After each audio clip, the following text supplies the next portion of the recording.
I now call Deputy Dara Calleary. Thank you, Lasky Curler. I thank the Minister for his very detailed speech. I compliment him and his officials on the very huge amount of work that has gone into the preparation of what is incredibly detailed legislation. We agree with much of the broad thrust, and we will be supporting the bill at second stage. However, we will be preparing quite a number of amendments for committee stage.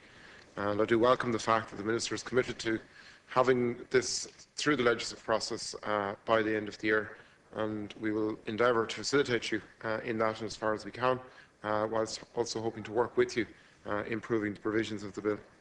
I also want to acknowledge the role of the Law Reform Commission and the many organisations that have worked on this issue for so many years now. I want to acknowledge the presence in the Chamber of Deputy Stondon, who as Chairman of the Justice, Defence and Equality Committee was manager of many hearings earlier this year. And again, Minister, as I have said in previous legislation, the provision at an early stage of the heads of the bill has enhanced the debate and enhanced our ability to take part in that debate. And I would recommend that any deputy proposing to speak over the next number of weeks on this would take a look at the report prepared by the All-Party Committee, take a look at some of the submissions there as to guide them to the many intricacies around this whole area. I think in ministering what was a very lengthy speech, one of the figures that stands out, and I know the Department have previously used this figure, but to think that there will be potentially 21,000 applications under the various different streams of what you've outlined shows the very gravity of the problem that we are addressing here. It shows how real this is. And there are many times in this House that we're discussing legislation and one wonders what impact or what relevance it has on people's lives. This is clearly a piece of legislation that will have impact very directly on many lives. And I think that those looking in at this debate, looking for some sort of solution, need to engage in this process early. I think towards the end of your speech, you had a kind of a health warning in terms of people's individual circumstances, and that is incredibly important.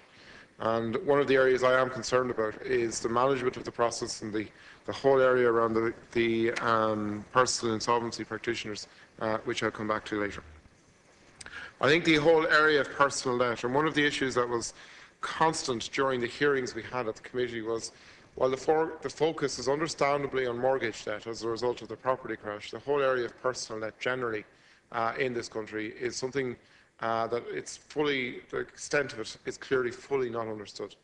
And the challenge that people face in terms of personal loans, credit card debt in particular, and other loans is an area that really hasn't had full and proper debate, and particularly in the restructuring of the banking sector. And if this process and this discussion allows us to do that and allows us to highlight that, then it will be a further benefit to the various people involved. I still am not convinced, Minister, that the lack of an appeals process, you used the ultimate appeals mechanism, I think you used the word was, that if people don't have common sense and don't agree that the various bankruptcy provisions kick in at that stage, and that will be there as an incentive to try and encourage debtors and creditors to come with some sort of sustainable arrangement. Whilst you are introducing some fundamental reforms to the whole bankruptcy area, which are welcome, and come on top of the legislation you introduced this time last year, the reality is there will still be a huge stigma and a huge cost attached with going into bankruptcy. It is not something that will be entered into lightly. And people with the fear of that will not, of going into that, are still concerned that in their dealings, in the arrangement, that the threshold in terms of creditors is still incredibly high. Now, I know you said it's an international norm, but surely if somebody is dissatisfied with the process and dissatisfied with the negotiation process, they have nowhere to go. They have nowhere to go in terms of some sort of an appeals mechanism. And that was a consistent theme of many of the groups that were with us at the committee, that we need some sort of appeals mechanism. If there's dissatisfaction, and I know you intend to flesh out the whole area of the personal insolvency practitioners, if there's dissatisfaction with their service, will the insolvency service have some sort of a role in that? But the key weakness in this is a lack of some sort of third-party arbitration process. And we, over the course of the committee amendments, will be tabling a number of solutions that we feel, and we have tabled legislation around this, around the establishment of a debt settlement agency, and we have done so for about a year now at this stage. Legislation that was accepted at second stage in advance of this legislation in many cases. And we were looking at some sort of a MAB-style agency that would arbitrate on the issues. And we had an independent arbitration role to show that people did have some sort of other channel if their interaction with this service was particularly unhelpful or unhappy. I think the whole area of personal insolvency practitioners is one I just want to focus on for some few minutes. There is a danger, and I know in your remarks you indicated that it was your intention that it would be the legal and accountancy services that would take up this whole area. That is to be welcomed, and that is to be signalled early on, but needs to be backed up early on with some element of regulation. I am concerned that some of the people who, under different guises, guided many people into the arrangements that we are now legislating for them to deal with will reinvent themselves as personal insolvency practitioners.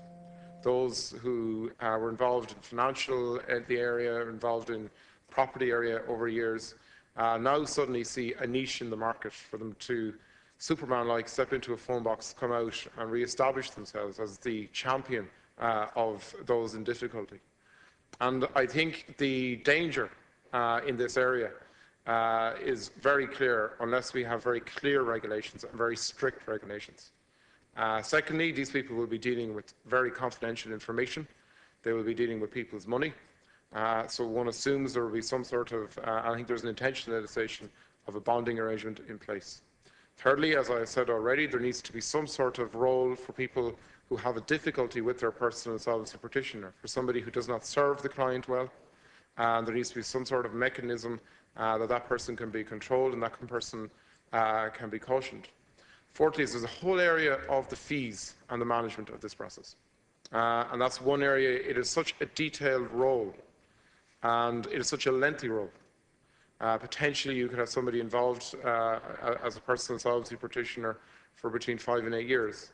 What will their fee be, and what guidelines will be available to those thinking of going into this process in order to assist them? Because when people enter into this process, they're entering into this process under a huge burden of debt. They are looking for some sort of solution, and this process is being held up as potentially that solution.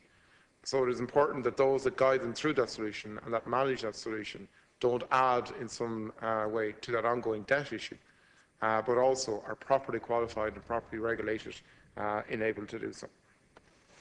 I think the other difficulty is that much of this legislation is very strong. However, it is inconsistent with what's going on in other parts of government and in other departments of government. You mentioned, Minister, that you see MABs having a key role, and we all accept that, and I think that they are doing, as every deputy and every senator is aware, a fantastic job at the moment, but they are completely under-resourced. I know it's not your department. Minister Burton needs to get her act together in relation to MABs. Because if we are going to have a situation of potentially 400 applicants a week, MABs is going to become one of the first points of contact. It already is for many who will enter into one of these processes. But in order for them to manage that system and to manage the extra work that's going to be associated with them, they will have to leave others who may need their assistance. So I think a specific effort needs to be made, particularly now as we are moving into the budget time, and you intend to have this legislation up and running and the agency up and running by January, to align resources for MABs in relation to this. Secondly, there is an inconsistency in this bill and some other government decisions. For instance, the bill requires 6 months cooperation, similar to the Central Bank Code of Conduct in relation to mortgage arrears. That's welcome, because one of the big issues and one of the big challenges in dealing with this issue is the can't pay, won't pay debate. And I have to say, Minister, you've gone a long way in this bill to address that. This is not an easy process for anybody. I don't think anybody, when you see the options laid out in colourful graphs and newspapers, Anybody should not be in any doubt of the demands that will be placed on people getting involved in any of these processes. However, in the changes to mortgage interest supplement introduced by Minister Burton, again, she requires a 12-month interaction, a 12-month agreement between those looking for mortgage interest supplement, which will be many looking for assistance under this legislation, and their bank. So Minister Burton needs to get with the programme to a certain extent and bring her department into line with the thinking of this legislation and the thinking of many of the groups who are involved in the coalface. There's also the issue of the free legal aid centres, FLAC, and also the demands on them and the demands that are on the civil free legal aid generally at the moment. And the demand that will be there for people looking for advice about their options from that service, and they too need to be resourced up. And finally, Minister, an issue that I speak about a lot is the whole area of an information campaign around this legislation. When we have it done, that the agency has some sort of a budget in order to inform people of what is available, inform people of what are their rights, but equally what are their responsibilities. It is enormously complex. And there are so many people dependent and so many people looking for some sort of a solution to very serious problems, and they think it may be in this bill for them, and undoubtedly is. And one of the good things that you did last week was to publish various case studies. But I think, again, I'll come back to your remarks, every individual circumstance is different. So that is why we need a very detailed information campaign to educate and inform people of what is here in relation to this. When you outline the figures, I think that we'd have 400 potentially every week applications under this. I welcome the clarification you brought in relation to the circuit court and the involvement of the county registers. However, if we look at that volume of people getting involved in that process, you're going to put a huge extra burden on the county registers, who have a relatively quiet existence at the moment. And again, will they be resourced? And what role will they have to deal with this? What role, in terms of their interaction to the new board, the new Insolvency Agency, what role will they have in terms of day-to-day dealings with that? And again, if somebody has a difficulty with the process, will there be some sort of area there? I think one of the most important things you said is that you intend to move and recruit a Director General designate of the new service, and that is incredibly important. It would be good to think that we had somebody in place in a designate role, maybe before we come to report stage, so that they could be involved themselves in looking at what's coming through, because they're the person we're going to entrust the running of this agency. And if they will obviously bring experience in this field to the job from either within the island or internationally. And I think that experience and that background would assist us before we finalise this legislation, if they were to be in place by then. Secondly, if we are to have this service up and running by the 1st of January, it's ambitious, and legislatively we will do everything that needs to be done for you. But the practicalities of that, I'm assuming that you've all that cleared with Minister Howland in terms of the appointments and sanction for the appointments, so that you can actually go ahead in a kind of a twin-track process and have that team in place. Because, Minister, you know yourself, there is such pent-up demand for the solutions that as soon as that agency goes live, there will be considerable volume of people looking for its assistance. And the worst thing that we can do is offer people solutions which are an innovative way, but then at the delivery mechanism lets them down on day one. You mentioned yourself in your speech about IT failures, but if we have a systems failure at the start of what is a whole new era for management of debt, then it will really damage people's faith in what is an incredibly important new organisation. I said about the various restrictions in place around the Can Pay, Won't Pay, and I think that's important that they are there to discourage those who would seek to use this to avoid their responsibilities. Most people won't, I think that's fair to say, but there will be a coterie, small as such, who will see this as an easy way out of their responsibilities. And the danger of that is, as we have spoken about in other debates in the justice field, is that when people go around flashing their wealth and flashing their material possessions after having been in one of these processes, it will undermine the entire system, and it will undermine society's faith in the system as being fair. And that's why, again, it comes back to the insolvency practitioner, their role, and to the agency. And I know there are criminal sanctions for those who give false information. Those sanctions need to be used early on. The message needs to go early out that this is not a solution for those who won't pay. This is not a kind of a golden card for those who want to avoid responsibility. This is a solution for those who, for whatever reason, are in a position that they currently cannot get out of. And with the fresh new start that this offers, gives them a chance. The discussion has also understandably focused on mortgage debt, but what this does, I think this provides a whole new platform for enterprise.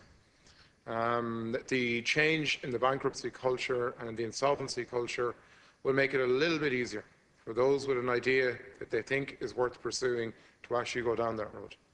And what we need in terms of a change in legislation is a change in culture in this country. That if people, for whatever reason, through no fault of their own, end up in this process, then that's the way it is. They try their best not to, and people need to respect and let people move on in their lives. And I think the enterprise side of this and the encouragement it will give to those seeking to promote employment is a side that's particularly welcome. The hearings that we had produced at the committee produced a lot of different views in terms of the threshold. And I welcome the fact that you've reduced it from what was in the heads of the bill down to the 65% mark. However, that is still very high. And for many people, that will be the owner of their mortgage or their credit card, i.e. the bank. And people need to know that when they engage in this process beforehand and when they invest in this process, that there is some sort of fairness. And that's why, again, Minister, we need to flesh out the whole area of some sort of independent arbitration. That is the one major weakness in this legislation, that there is no independent arbitration. And again, I know you've pointed to constitutional issues and to legal issues, but surely in the context of what is game-changing legislation, we can look at that and give people the final element of security and in terms of them engaging in the system, that they will get a fair play, they will get a fair hearing. And if they don't, there is a mechanism for the kind of final court of appeal to exhaust that wish in that. So this is hugely important. It's hugely detailed, and I commend everybody involved in it. As I said, we will not oppose its passing in second stage. I would hope that the whips will ensure that it passes second stage ahead of the summer recess, and that we can enter into it at committee stage early in September and get that side of it done. Again, though, I reiterate, Minister, my suggestion that it would be, I think, beneficial for the legislation and ultimately for the agency if the recruitment process could be finalised before we finish the legislation, so that those enacting, those to whom we will pass the responsibility on the 1st of January, hopefully next year, will be involved at some stage towards the end of it and may bring additions to it. I look forward to the debate, and again, to those participating in the debate, it would do no harm, to read the report from the joint all-party committee in terms of seeing exactly how serious this problem is. And I think, secondly, be no harm for anybody to go through fully the provisions outlined in your own speech.